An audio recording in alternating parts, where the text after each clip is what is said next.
What's up guys, it is the T-Ball and I am back with another video. So today we're going to be going over 5 blockbuster trades to shake up the NBA. So before we start, if you want to see more daily NBA content just like this, be sure to drop a like and subscribe, as I really do appreciate all the support. So the time where players who signed with teams this past offseason are eligible to be traded is coming up very soon, and this means we'll likely see some big trades coming up. It's been a crazy and exciting NBA season so far, but let's shake it up even more with 5 trade ideas that would change the NBA landscape. So first up, I have CJ McCollum to the Knicks. The Blazers are in a weird spot as usual, since they are again a playoff team who is not a contender with their current roster. It looks like they'll be headed for another first round exit, or best case in the second round. They need to shake up the team, as I don't think their current roster will be getting the team far anytime soon.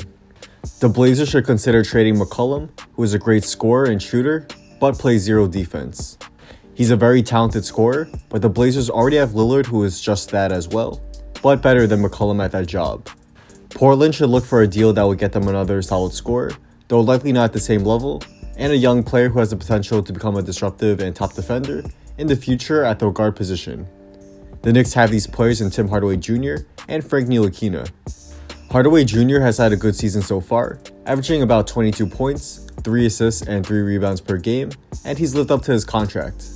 He's shooting only about 39% from the field right now, as teams are putting most of their effort in stopping him, as he's currently the main scoring threat with Porzingis out. Playing next to Damian Lillard should help free him up for more open shots, and that should help increase his efficiency. Hardaway Jr. would be a great catch and shoot player next to Lillard, and he could also do a bit of playmaking himself at times as well. The Blazers would also be getting Frank Ntilikina, who has the potential to become one of the best perimeter defenders in the NBA. With his height and length, and if he ever develops a shot, he'll become one of the best 3-and-D players in the game. The Knicks, on the other hand, would do this deal to get a proven and efficient top scorer and shooter in the NBA in McCollum. Porzingis, McCollum, Knox, and their 2019 draft pick would give the Knicks an exciting and high potential core. I could see a trade of McCollum to the Knicks for Hardaway Jr. and Frank Ntilikina being pretty fair for both teams. Next up, I have Goran Dragic to the Utah Jazz.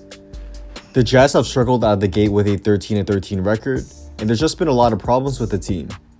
One of those problems is Ricky Rubio and his inconsistent play at the starting point guard position. Rubio is shooting below 40% from the field yet again this season, and he's shooting a below average 33% from 3 as well. Right now he's on a bit of a hot streak, but in a few games, he'll probably go back to shooting around 2 of 8 for a few games as well. Also, at the end of close games where Mitchell has the ball, a lot of the time Rubio is in the corner waiting for a catch and shoot play, which is something he's just not that good at.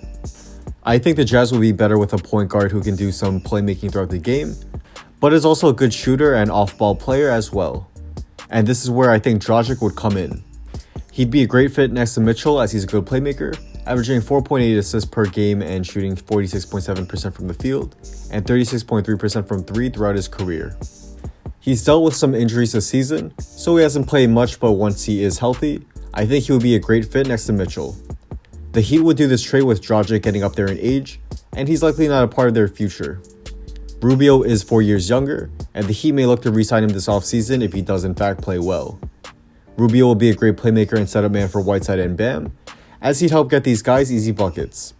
A trade like Dragic for Rubio and Udo works. I think it will be beneficial for both teams. Next up, I have Markelle Fultz to the Orlando Magic. It's no secret Fultz' time with the Sixers has been a mess, as he's dealt with mysterious injuries and has played poorly when he is on the floor.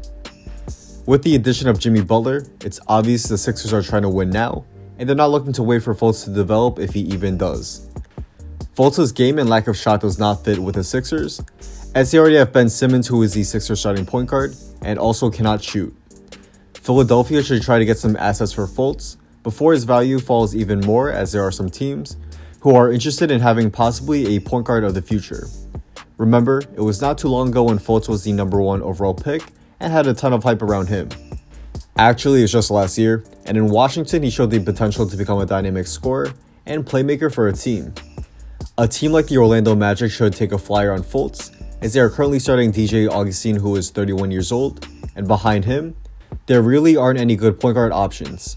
Fultz can be eased into the starting point guard spot by backing up Augustin for about 20 to 25 minutes per game this season, and in the second unit, he'll be the primary ball handler.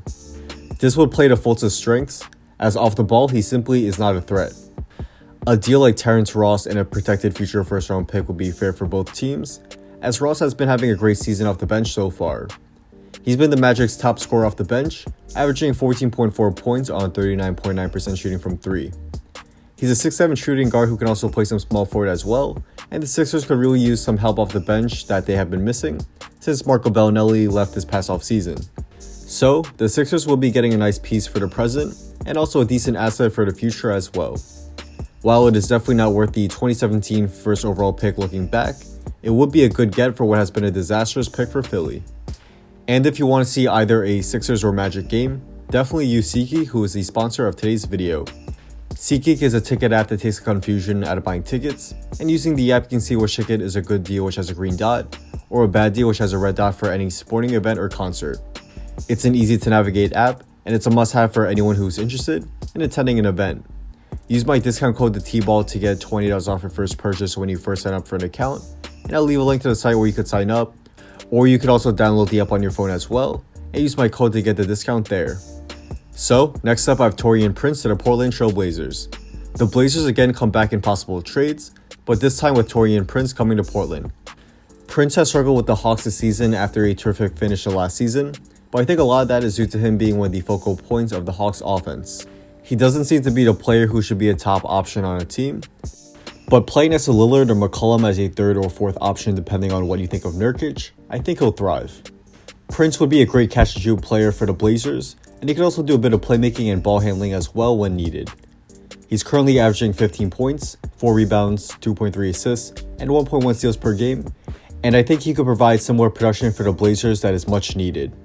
I'd also expect his efficiency to go up as well, and this should make him a much more effective player in general.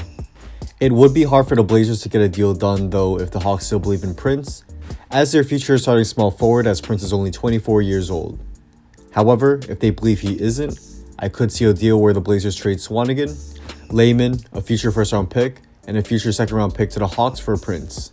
The Hawks will be getting more assets to help with their rebuild in this trade, and Swanigan is an intriguing player who is a rebounding machine, and he has great size and length to possibly become an interesting player in the future.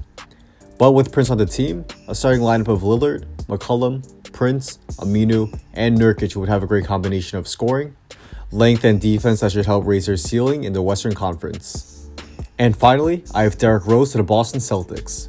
For probably my favorite trade idea, Derrick Rose, when he is eligible to be traded, would join the Boston Celtics, who are a contending team in the East, and provide a huge scoring spark off the bench.